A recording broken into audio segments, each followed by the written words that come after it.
All right, so welcome everyone to episode 4 of FootyFiles. I'm your host, Eob, my co-host, Eamon.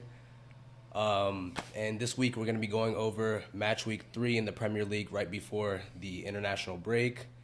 And again, unfortunately for me, it's going to be a annoying one to cover. Well, I don't even think we're gonna go into the Man City one, to be honest. Actually, you're right. No, we are. You're So we're going to be going over the Brighton Man City game, which was on Sunday, and also the Liverpool Arsenal game, which was also on Sunday. Big game of the week. Big game of the week, snooze fest, and our last segment is going to be a early team of the season, very early. So. Yeah, we're trying to switch it up a little bit and add some content outside of just the match analytics. Yeah. So we'll try to incorporate these little segments week in, week out, to hopefully have like something fun to do with the analytics of like each week. So this week I think we'll do our way too early team of the season. Next week, obviously, with the international break, we're going to be going into the transfers, grading some of the teams who had a bigger presence in the transfer market. Yep. And then hopefully just like sprinkle them in throughout the duration of the season until we get to the end. Yep, that's the plan. But yeah, City, man. You gotta cue the music, man. Nah, I'm not going to lie. This is the second season in a row where we go up a goal against Brighton and they come back and win in quick fashion. Like, we were up and then they scored like 2 goals like within 20 minutes, probably both games.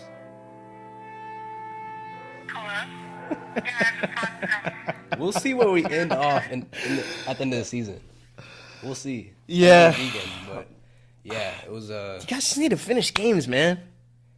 I'm not gonna lie, we were so like unclinical in front of goal. It was actually crazy.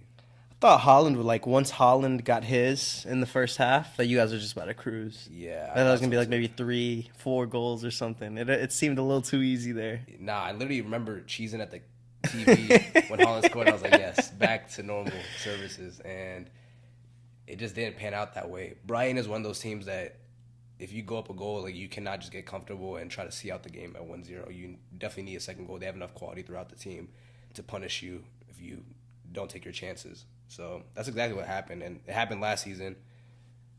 We were up 1-0, a good portion of the game, I believe, and then they just came back 2 goals, win the game. It's not even that they played like better than us, to be honest. Because I think from minute 60 onward, they played better than you guys. Is that when they scored? No, minute 60 is where they did like the 4 subs. Yeah, those subs really made a difference. It was like night and day, honestly. Up until like around that mark, 65th minute, I thought we were in control of the game. I think we decided when to attack and when to control the game at good times, and we chose our moments, and we played a very solid game up until that point. But again, the lack of conversion just cost us in the end, and at the back, just easy goals just go in, and you can't win games if you're not scoring your chance at one end and you're letting in easy goals at the other. Brighton didn't even create that many chances, honestly. Actually, they did. In the second half, they did. They had 11 shots to you guys' 2. But in terms of chances, like, obviously you can have shots, but I don't think they had that many clear-cut chances. I don't know if you can call out any specific moments, but I don't really remember many. I mean, They definitely played better. I can't argue with that. They definitely had the lion's share of probably the ball and also just controlling the game. But, yeah, I don't think they created that much. Yeah, I mean, I think that Brighton started pretty flat for the first half. I thought it was, going to be like I said, typical City outing against them. But I do want to kind of highlight, like, their team is pretty good. Like, the Brighton team is pretty good. They are, but we still should be beating them. You should, but I don't think that it's like embarrassing loss. No, it's embarrassing. You guys should beat Brighton. That's like for sure. But I mean, of the like mid-tier teams to lose to, I'm not like upset about worst. losing, Especially away. to Brighton away. Like that, I think I would be a little bit more upset because you guys had the lead. I think that's like different. But yeah, resilient. They're resilient. They keep fighting. We've seen it so many times where they're down a goal and they come back. They did the same thing to us in one of the League Cups last year, where they beat us. I think the same thing happened the year before. So Brighton, they're not new to this. I think they played good sound football. I'm a big fan of their manager. I have his name written down here, but he's a young guy, Herzler. I don't know how to pronounce his name, but yeah, but he's like I think coach. one of the youngest coaches in Premier League history. Yeah, he looks young. Yeah. Yeah, I think he's like in his mid to late 30s, which is kind of crazy. I'm pretty sure him and James Milner are like the same age. Crazy. I think Milner actually became the second oldest goal scorer in the Premier League. Yeah, he was after that. I just realized that was in that game too. Yeah. But I don't think he didn't celebrate, did he? Or I think he did. I think he did. Very, very, very subtle. I remember he also celebrated when he scored a penalty against us when he was on Liverpool. Yeah. So I think he's past like his time. The city days, right? Yeah. Yeah, that's fair. That's fair. But yeah, I think it was unlucky penalty. I think that was called on Matheus Nunes. It was. I think it could have went either way. The only part that I think was pretty clear was just the fact that like when he was jumping up, he already had his arm in the air. Yeah. So I think when you're going to like protect your face, if a ball is kicked at you, coming from the side of your body and covering your face versus like your hands already in the air and then coming your face, like this is already like a very kind of awkward, like I think they're trying to call it natural body movement or whatever. But you can't like make that argument if your hands already in the air. Yeah. So I think it's unlucky, but it is a penalty. Yeah, that's kind of how I saw it too. I didn't really argue too much when I saw it. I didn't really complain. Definitely. Dang, bro, you sound defeated. I am, I'm not gonna lie. Because like one you guys loss, are 14th in the Prem right now. I think 13th, but I think one loss is like all right. It's one loss. You can write it off. But 2 in a row is very concerning. I'm gonna be honest. Yeah, that's fair. But I do think it was a penalty.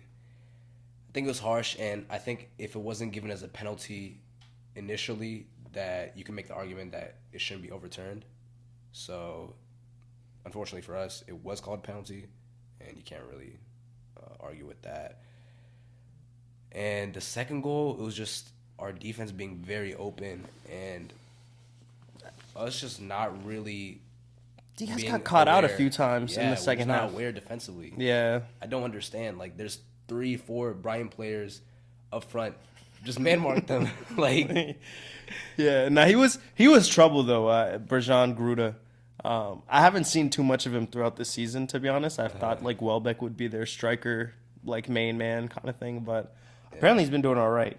Looked into a little bit of, a couple touches he had in the earlier parts of the season, like games 1 and 2 for Brighton.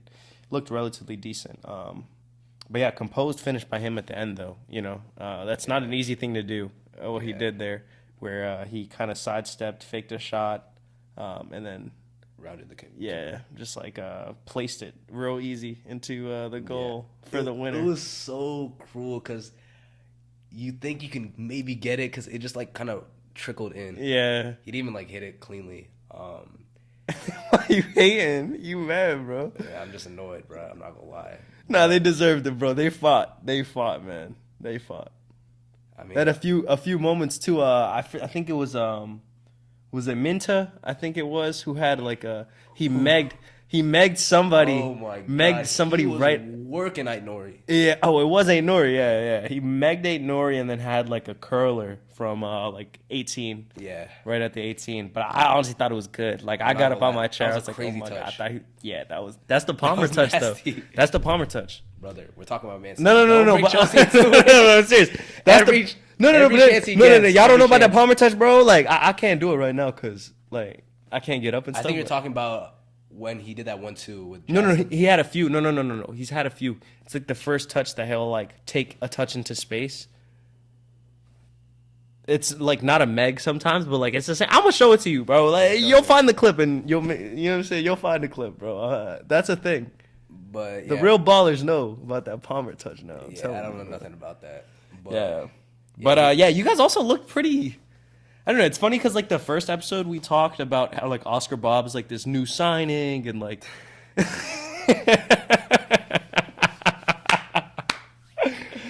Oscar Bob's like this new signing and like, he's like class and like, how Rodrigo should just stay at Madrid because like y'all don't even need him. Honestly, yeah. Oscar Bob was very stifled in the game. The left back did very well to deal with him. I forgot who's the left back. For Brighton? Yeah. It's Lamptey, right? Tariq Lamptey. Nah. He's on Brighton, I'm pretty sure, but I think he's a right back, and I don't think he played. Let's find out. Oh, Veltman. Veltman was playing left back? Or no, De Kuiper. I haven't heard that name.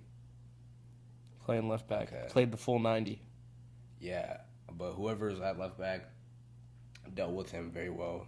Bob kind of looked a little loose on his touches, and he didn't like draw him in enough to like beat him. So he ended up just kind of dribbling it out of play a lot of the time. And yeah, we really didn't create much off the right. But I will say that Marmoush had a very good game. Marmoush played well. I was just about to say. Very good game. Yeah. He wasn't his like traditional kind of striker self, but he was creating a lot of chances like from out wide, playing good balls into the box. Probably could have had 1 or 2 assists for sure in the game.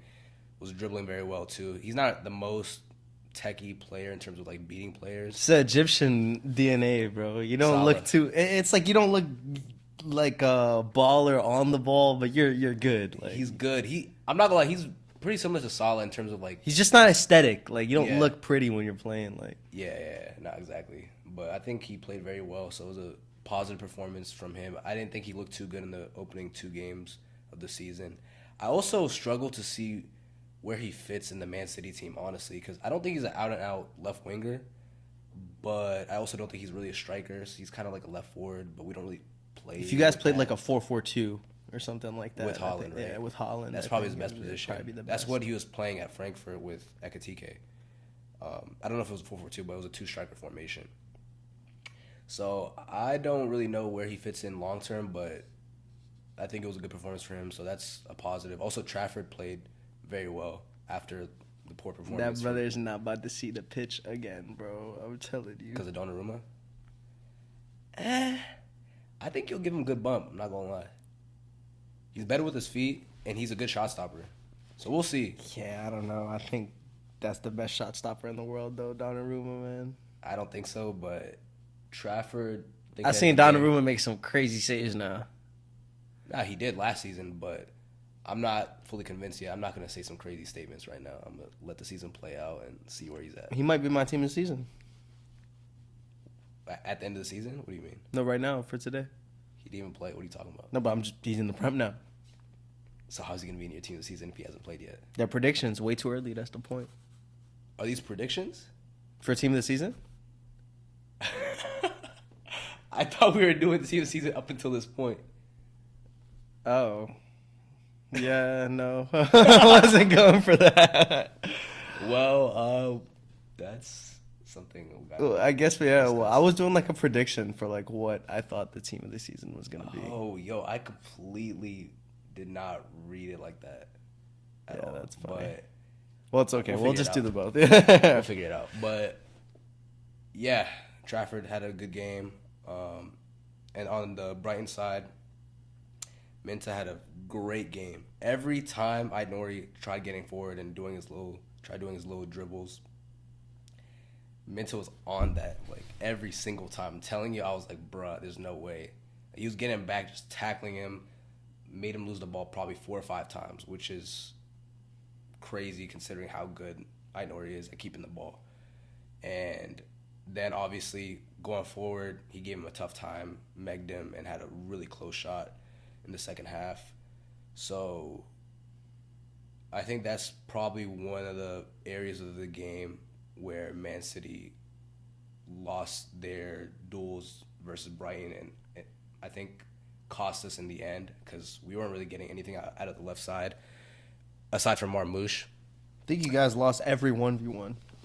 Yeah. Like, if you really, like, map it out, like, this player versus this player, I think you guys lost every single one. Sometimes it can be as simple as who wins their 1v1s all throughout the pitch.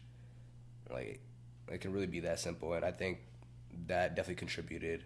Yeah, you could. And I was about to say, I don't know if you saw, but someone grabbed Veltman's shirt in the middle of the game, and then he like said, "You want my shirt?" Like he started taking it off. I don't know if you saw that. I didn't see it. That was a funny little moment. The premise back. Yeah, that was geeking. Yeah, now I was gonna say that the 4 substitutions for Brighton in the 60th minute came with some like tactical adjustments as well.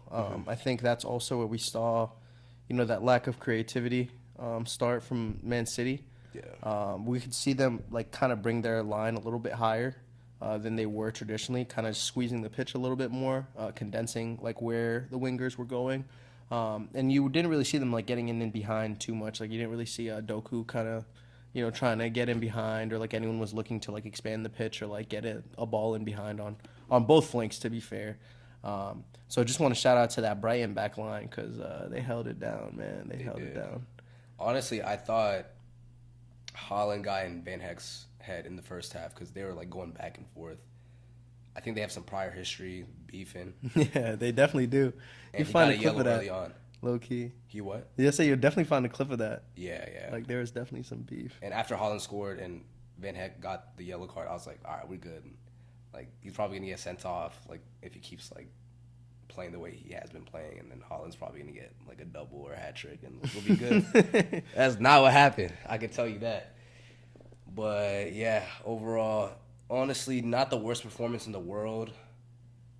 Up until the 70th minute mark, especially with Rodri in midfield, I felt like we were in control. He wasn't the same, though, I don't think. I think he played well. He played okay. I think okay is a little... You know what I knew? When I knew it wasn't going to be the same Rodri? There was like that like trademark, like, ball gets ricocheted off of a corner outside of the box, and like Rodri runs onto it and just like hits a belter. That we've seen. I could pull up like 10 times. I've seen that same thing against my team, against your team, like against anybody's team, bro. I've seen it. But like there was one that fell to him, and he just skied it. He lashed at it. He lashed it, and I was like, yeah, this guy's don't got the knees for this. Okay, I don't think that's fair to. Yeah, no. It is fair. And it is judge fair. his whole game performance. No, I mean I watched the game as well. He played okay. Like I don't think it was the same like presence that's known. Like we know Rodri from 2023 maybe, but man, it is what it is, man. It is what it is, man. He's coming back. He's coming back, hopefully. But yeah, shout out City, man. Keep losing. But yeah, that I guess wraps that up pretty much. Hopefully next week we bounce back, and yeah. Next week during international break, right? You know what I mean. Next match week.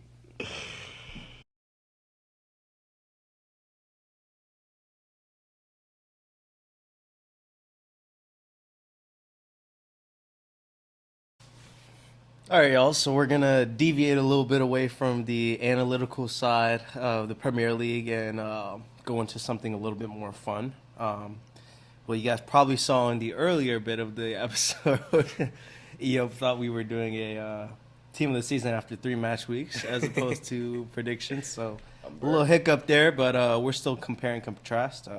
Hopefully hashed it out by now, so I think we should be good. But yeah, we'll just get into it. So like we said, way too early team of the season, based off of, I guess, 3 match weeks and then what we think players are going to do throughout the season. Yeah. So yeah, without further ado, I guess we'll just get into it. So we'll start by, we'll go position for position. Mm-hmm. So I'll start with the keeper. Okay. This one was kind of controversial, but I'm going to go Gigi Donnarumma. Really? Yeah, I got a hunch. That you guys are gonna keep losing, and he's gonna be like this savior. Not savior. Like I don't think he's gonna make y'all win the league or anything like that. But I think he's gonna help you guys get back into that top 4 conversation, like for sure. No, I'm serious. Like I saw it, man. I see this for you guys. When you said that, I was so confused. Like, No. I'm so serious. Like I rate Donnarumma. Like, I've always thought he was like a world class keeper. The work he did at PSG, let it not be like forgotten. I think he can easily come into the Prem and be a top 3 keeper, 100%. So yeah, I predict, obviously, so I could be wrong, but I'm gonna go with Donnarumma for my keeper for a team of the season. Switch it up a little bit. Okay, very interesting take. I disagree with that pretty strongly. What do you get to me, bro? But I'm gonna go with a pretty safe option, David Raya. All right. A little boring, but that's boring, bro. He keeps a lot of clean sheets. You know what you're gonna get from him. He doesn't really make mistakes. Arsenal also have a very good defense, so that's gonna help him stop goals. And at the end of the day, when you pick a team of the season, the first things you're looking at are clean sheets and goals conceded. Facts. I mean, as sarcastic as you want to be. I'm being for real, bro. That's facts. Like, that's what I look at too. Clean sheets. Yeah. Like, what? But yeah, that's my keeper. Pretty straightforward for me. I think a lot of people agree with me as well. Okay, fair. So we'll move into. I'm doing a 4-3-3, traditional 4-3-3. So we'll go to the 4 in the back. I'll start with right back. This one, I'm interested. I have a pretty strong opinion on this. I know, and I think this one was closer than people might make it seem, or I know it might maybe sound crazy. I really, really wanted to put Reece James here. Like, I'm sure you knew that I wanted to put Reece James here. But I can't disregard the performances that I've been seeing from this player for the past 2 weeks, 3 weeks now. Inverted as a right back at Liverpool. So I'm going to go Szoboszlai.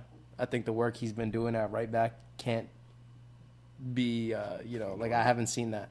For him to play out of position there, not to mention he's doing all the, distribution work that Trent brought to, Liverpool's offense. He's, advancing forward. He's, not afraid to take somebody on.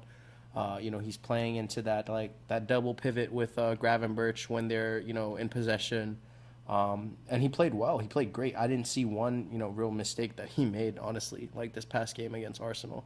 And the game before that they won against Newcastle, it was the same kind of situation where, inverted at right back, playing great. And you know how I feel about Reece James. So, for me to not put Reece James in this team and put Szoboszlai, just know, I'm really rating this card. I think he's literally just a better Trent, honestly. Better Trent's crazy. No, I mean, Trent brings a little bit more from, the distribution side, I think. 100%. Like, crossing, it's 100% there. But, we even saw it, and we'll get into it when we go over the game. But, bro, we scored a screamer of a free kick. If he has that in his bag, I thought, his crossing wasn't awful. It was there. Maybe obviously Trent, you get a little bit more there. But I think what Trent excels in the crossing, Szoboszlai surprisingly excelled defensively. So if I'm looking at a right back, to your point of what I'm looking at, I'm not looking at if you can cross. I'm looking at if you can play right back. You know what I'm saying? And all the other stuff is just icing on the cake. So that's an interesting take. Honestly, I was about to troll and be like Szoboszlai before I said my actual pick. But thinking about it, honestly, it's not the craziest thing. But at the end of the season, I don't think he's gonna have played enough games at right back to warrant. I think he will though, especially when Salah's at the AFCON.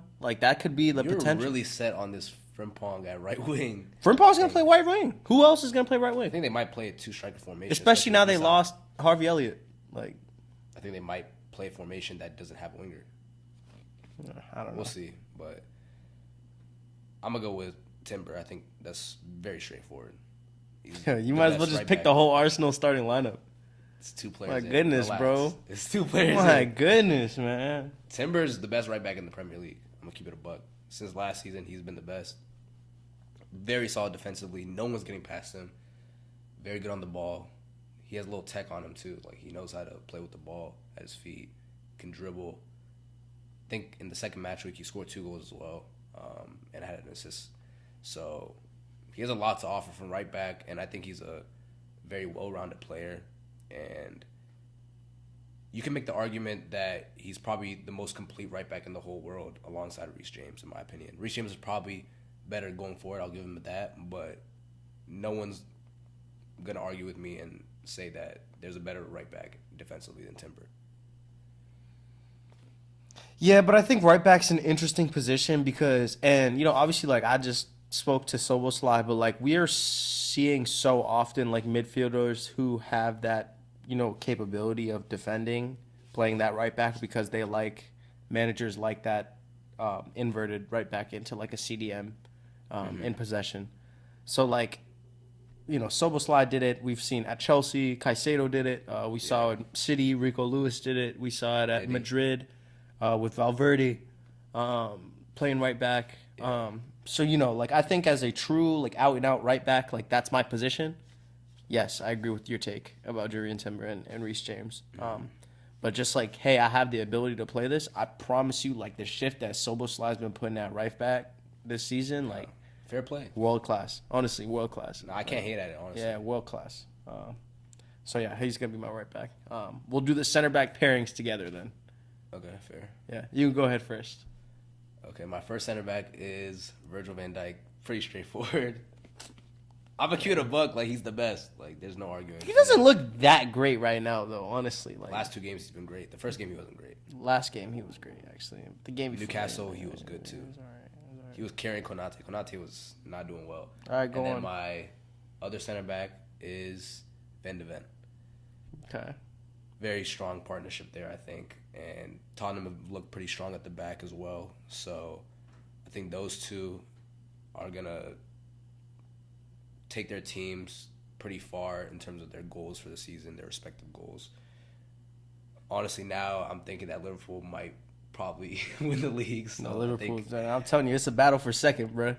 I think Van Dijk is going to be Liverpool key. Is winning the league. And I think Konate's form is going to put more of an onus on Van Dijk to step up, and he's been doing that. And he's just going to continue being himself. That's going to be my expectation from this point onwards. And Van de Ven, I think, is going to continue to progress and develop under Thomas Frank, who's a great manager. And Tottenham just looked a lot better defensively, so I think that will help him. Partner with Romero, too, who's also a good center back. Vicario, doing well, keep. So I think Tottenham as a unit are going to be a good defensive force this season, which they haven't been for the past, 2-3 seasons. And that's my center back pairing. Safe. Well, your whole team's pretty safe, to be honest. It is, but we'll see who's right. Yeah, I mean, shocker, I picked Van Dijk too. Mr. Consistent. He's just been around. He's been doing it for some time. I think he's definitely slowing up a bit, but he's still better than everyone else, in my opinion. And then I was actually thinking about picking Van de Ven too, but I think it could go either way between Tottenham center backs. I'm actually a big fan of Romero. I think he's a little bit aggressive, for sure. Too much. Yeah, I mean, he'll get like a dumb yellow card. Yeah. Pretty often, to be honest. But I think the work he does is unmatched. Even you hear some of the best players in the world talk about Christian Romero being one of the best center backs that they played against. And then I don't want to go too much into the Man United back line, who they have and stuff, but this is more of an honorable mention. Okay, I was about to say. Just want to give a shout out to Matisse de Ligt, because I think that he's going to have a little bit of a redemption season this year. I thought he was a very, very great defender at Ajax. I think he fell off a little bit when he was at Bayern. But hopefully he can find his feet a little bit, because I think there's still a great player there. He's very young. There's a lot of future there. Maybe not in the team of the season conversation just yet, but shout out to him because he is a center back to watch out for throughout this year. But to finalize my pick, I'll go with Virgil van Dijk, and I'll go with Christian Romero to switch it up a little bit. Okay. Yeah. But I think Van de Ven could have been there too, to be honest. Can't really argue with that. I just think the aggressiveness and rashness of Romero does play a part against him. So that's why I wouldn't put him there over Van de Ven. What about Joe Gomez?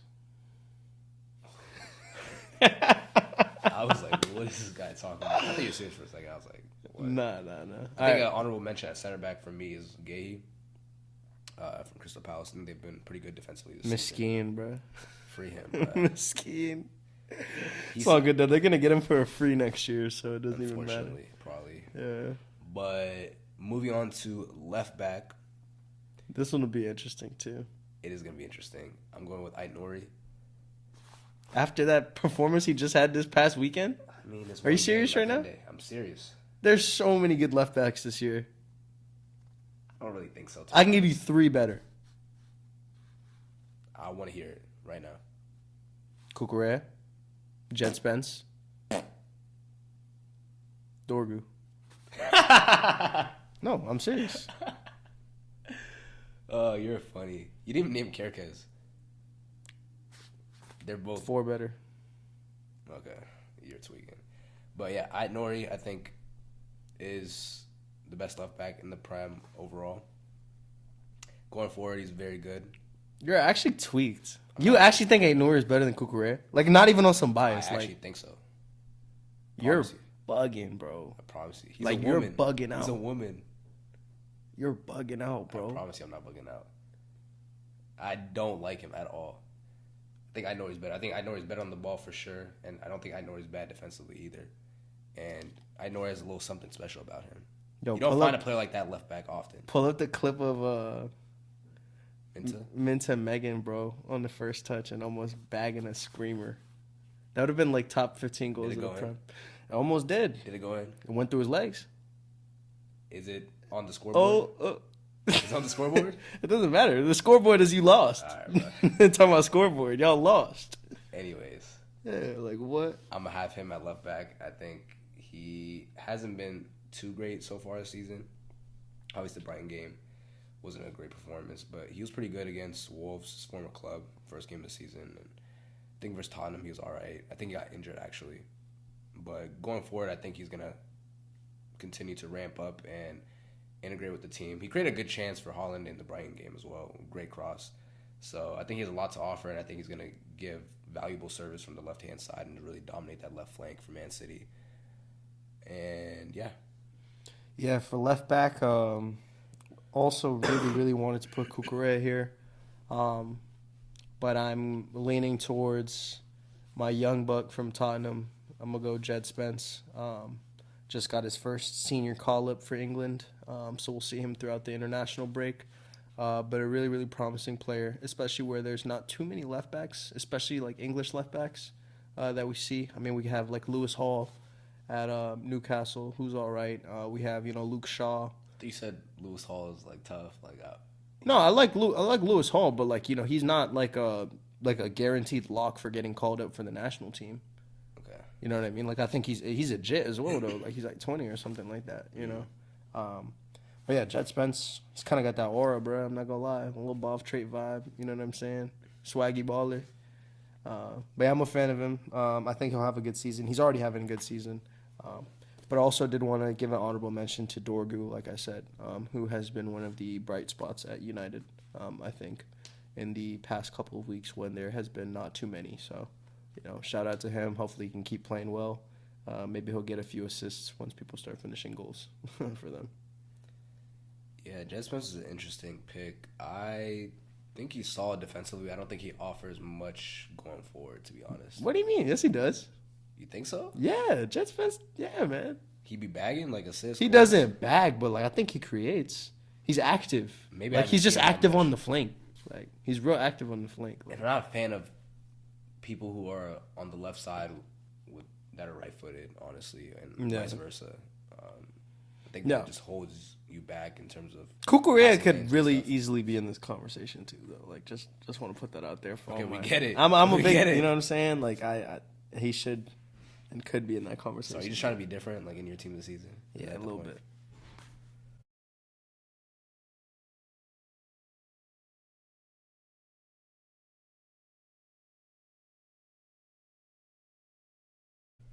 All right, so we'll move into our 3 in the middle. We'll do 3 paired together. Okay. So you want to go first? You go first. All right. This one's going to be a little bit, just bear with me here. So I'm going to go with my CDM, pretty straightforward. Shocker, Caicedo. I think I had to get a Chelsea player in here, and that's the most clear and obvious one in my opinion. For my center midfield, though, and this is where I think it's going to get tricky, but this is another one of my hot takes, FootyFiles, Amen hot takes, Enzo Fernandez. I'm going to go Enzo Fernandez in that midfield. You just wait. He's back 2 straight now in 2 straight games. He's got to score at the end of the day, you know. So I don't think he's been playing bad. I think he had a few moments last season. You know, we make jokes about divorce Enzo because he was bagging an assist every game, bro. But, you know, he's back with his misses. So shout out to him. But it seems to, you know, hopefully we get some, you know, some drama at the house or something like that. We get a few goals at the bridge. But, yeah, I'm a big fan of Enzo. You know how I feel about him. I think he'll, you know, live up to his price tag today. And then, you know, I've been kind of, you know, hating on Wirtz, obviously, because I feel like he hasn't transitioned as easily into the Prem as some other players that we've seen. But I am a huge fan of him, so I wanted to give him a shout-out because I wish he played well in these first 3 games to give me an argument for him to be in my team of the season, but he just didn't. But I really do want him to be in my team of the season. Yeah. But for the safe option, I'm going to go Bruno Fernandes for my 10. Oh, really? Yeah. Okay. I mean, I think you'll see why. But What? I mean, like, it'll make sense. You're probably wondering why I didn't put Palmer. Oh, okay. Okay, we'll see. So for my first midfielder, it's gonna be surprise, Rodri. I think he's gonna come back. He's not gonna be in no team of the season, bro. He's gonna come back and do his thing. We'll see at the end of the season, but he's the best CDM alongside Caicedo, and he's better. Caicedo's the best right now. Bro, it's 3 games this season. Relax. Last season Pipe too. down. Last season too. Rodri's injured. Caicedo's the best DM When in they're the world. both in the league, who's better? By Caicedo's far. the best DM in the world. You can't just say that, bro. Like, you can't. Rodri's the Ballon d'Or winner. What now? Anyways, can I continue? Rodri, CDM. I think he's going to have a bounce-back season after his ACL injury last season. Don't really need to do much explaining, honestly. Everyone knows the quality and what he brings to the table. So he's my CDM. And then the 2 above him, first, I'm going to go with McAllister. Another safe pick, I'll be honest, but I think he's a very well-rounded midfielder. And he keeps Liverpool's midfield ticking. And honestly, he proved last season that he's not just like a role player or someone that you don't really appreciate. I think he showed that he's a crucial player and a player that offers a lot from outside the box, just keeping things ticking. He can like let it rip from 30 yards out. He can create chances. He has a very good touch. He has good vision. He's an overall very well-rounded midfielder. So Yeah. I think he's gonna slot in. Him and Enzo, man. One A, 1B. No, Enzo's not making team of the season. And then my last midfielder, I don't know if this really counts as a midfielder. Excuse me, man. Oh my goodness. You good? Yeah. And this is a little bit of an unorthodox pick, but I'm going Mohamed Kudus. I don't hate it. He's been playing on the wing for I was Tottenham about to so say, far, yeah, he's more of a wing. but I think he played centrally a lot for West Ham, and I think his best position is in a more central role. So I think as the season maybe matures, especially with the absence of Matt Edison, who's injured, I think it's a long-term injury. I think he might maybe slot in centrally alongside Xavi Simons, or they might interchange a little bit. But I think he's going to have a really good season. I think he had a really good performance in the first game of the season. And overall, I just rate him a lot as a player. Brings a lot to the game, drives the people, creates chances, very direct, has a lot of quality. And, yeah, I think he is going to be that creative spark for Tottenham to kind of propel them into that top 4 charge. I don't know if they're going to make it. It's going to be a difficult race for top 4, but, yeah, he's my final pick. Okay. We'll take a pause for a second.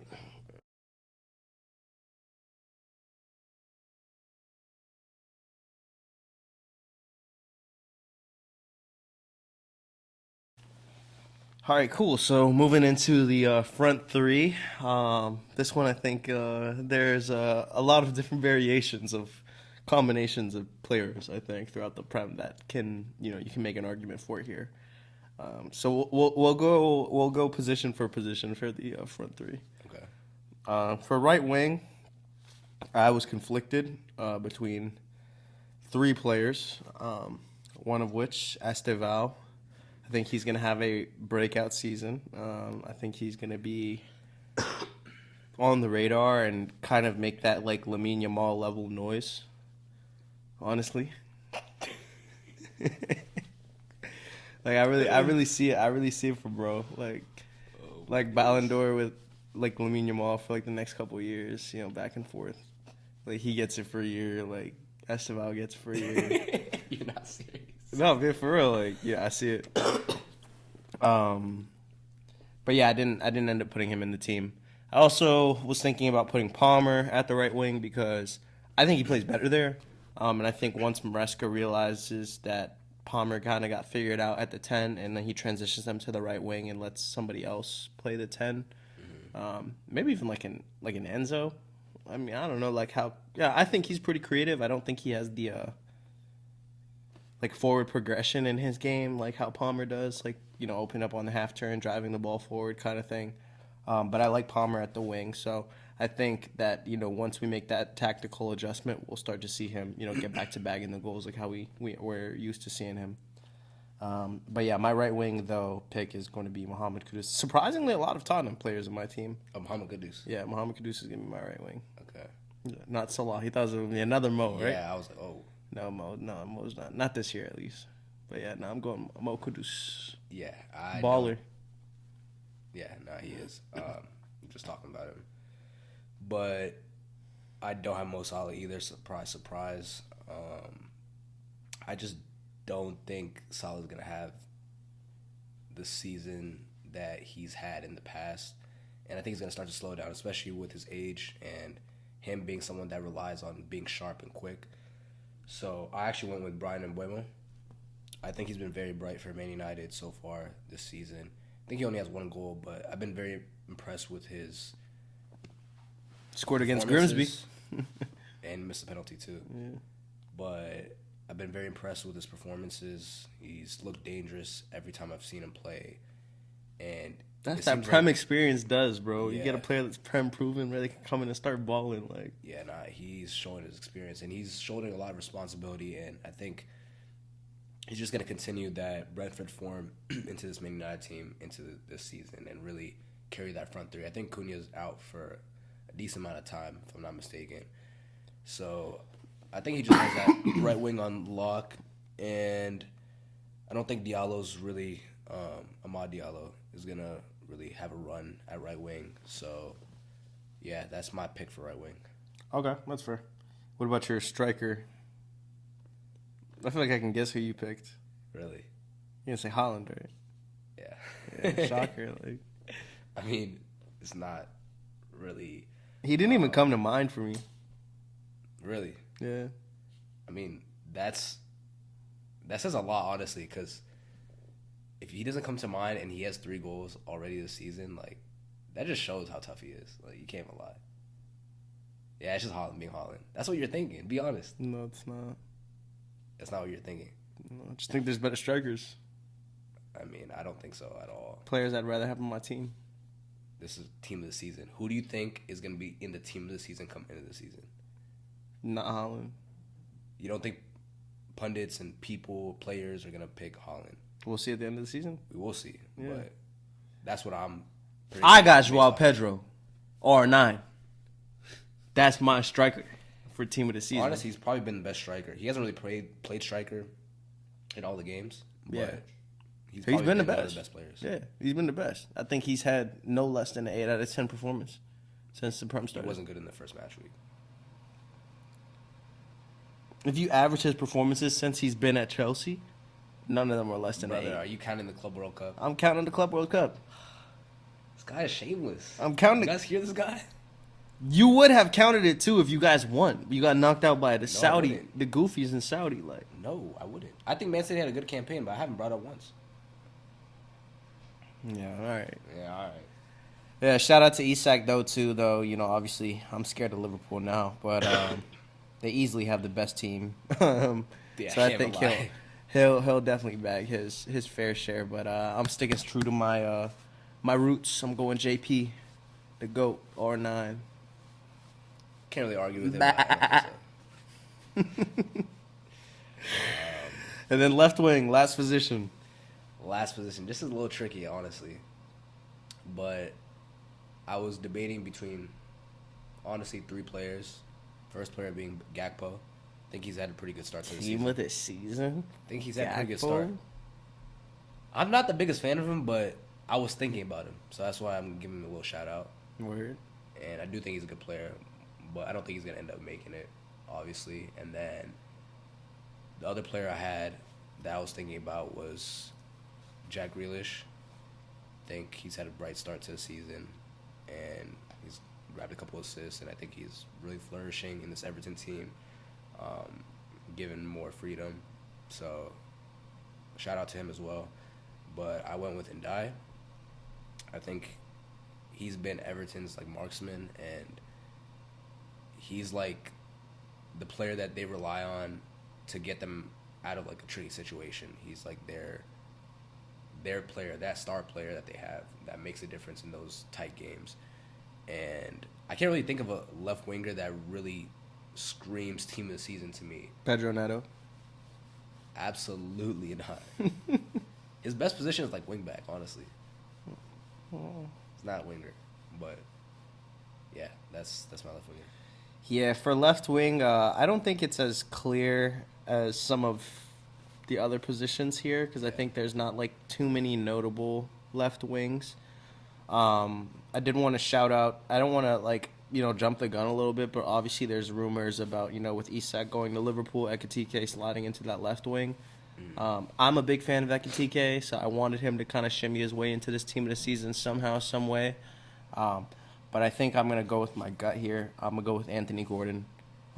Huge fan of him. I really, really like Anthony Gordon. I wanted him at Chelsea.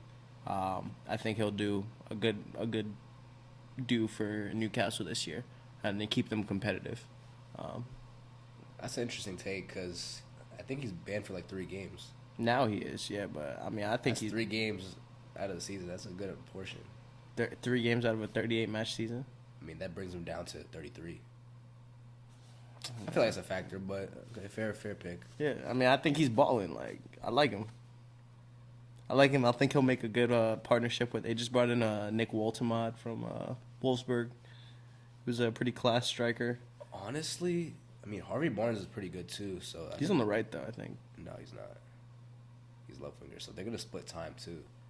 So I think that might play against him as well, especially since the new striker is gonna play up front, and Wissa just signed as well for Newcastle. They're not both gonna play though. The strikers. Yeah, Yeah. it'll be one or the other. But I'm Somebody's saying on the right. he's not gonna have any games. Elanga came. Elanga's on the right wing. Right wing. Barnes and Gordon on the left. The German striker, I can't pronounce his name. Woltemade. Yeah. And Wissa up front. So I don't think Gordon's gonna really be able to play across the front 3, maybe like he could have last season. Nah, I'm still sticking with my guy. I'm going Gordon. I think You're he'll have stubborn. Yeah, I'm gonna go with Gordon, bro. Okay, fair. Yeah.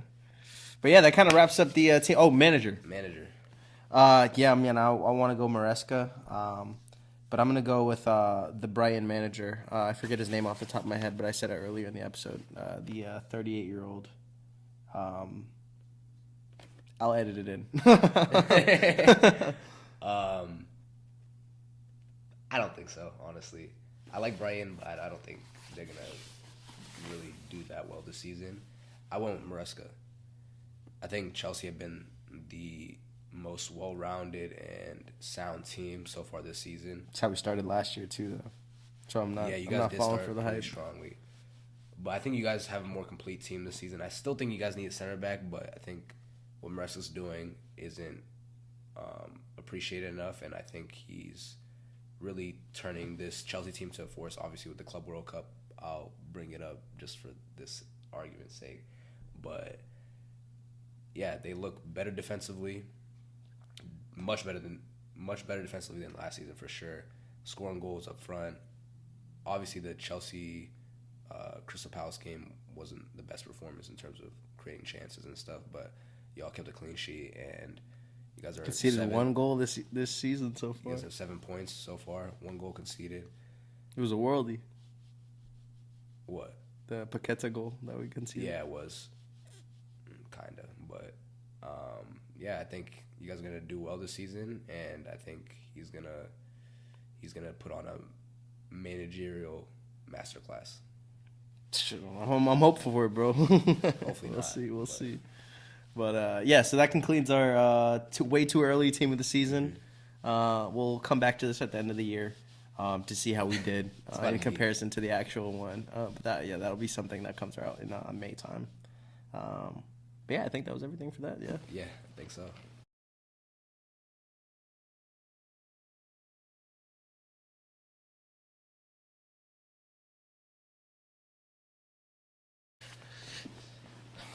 Yeah, and so obviously with the match week this week, there wasn't too many things that kind of stood out for games for us to look over.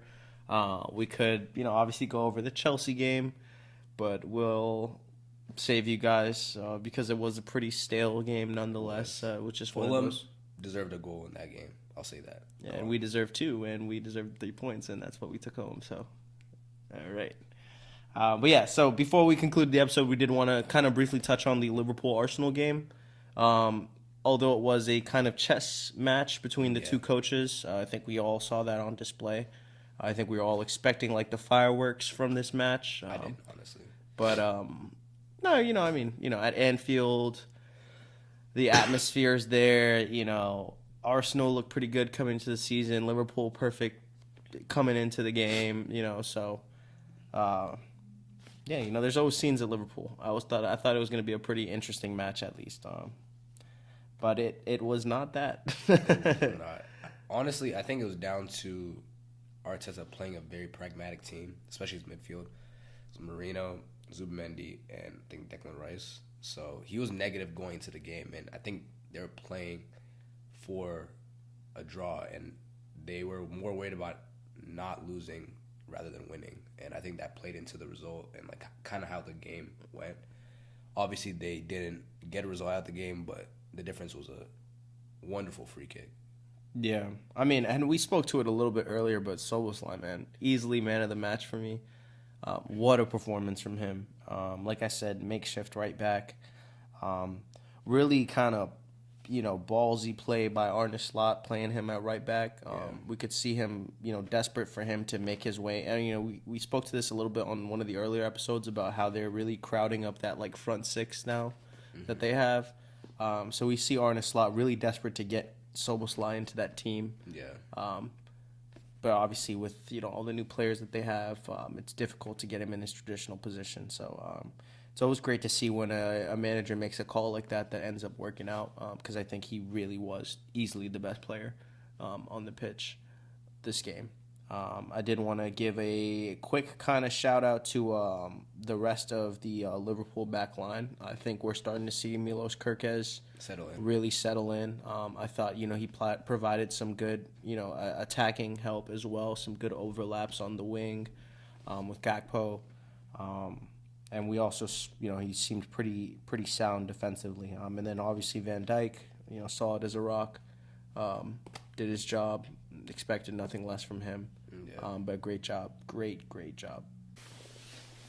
I think in the game, it was pretty even, but I feel like you always knew that if there was going to be a winner in this game, it was going to be Liverpool. I think you just always had that feeling, it being at Anfield 1, and just kind of the way that Liverpool was going. Just the way that Liverpool was going into the game, you knew that they always play for 3 points. Yeah. They never play for the draw.